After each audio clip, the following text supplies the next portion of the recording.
আজ সকাল থেকে রাহুলের স্ত্রী নিখোঁজ ছিল। রাহুল থানায় একটি অভিযোগ দায়ের করেছেন।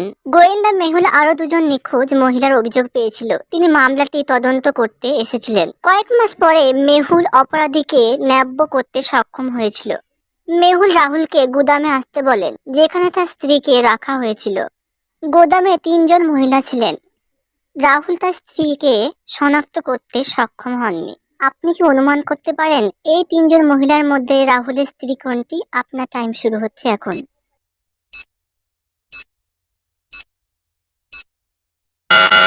সো বন্ধুরা, উত্তরটা হবে, ফ্রেমে দেখানো হয়েছে তার স্ত্রীর জন্ম চিহ্নটি ডান দিকে রয়েছে, সুতরাং দ্বিতীয় নম্বর মেয়েটি হচ্ছে এখানে রাহুলের বউ।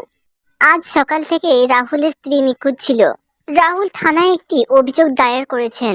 গোয়েন্দা মেহুল আরো দুজন নিখোঁজ মহিলার অভিযোগ পেয়েছিল। তিনি মামলাটি তদন্ত করতে এসেছিলেন। কয়েক মাস পরে মেহুল অপরাধীকে ন্যায্য করতে সক্ষম হয়েছিল।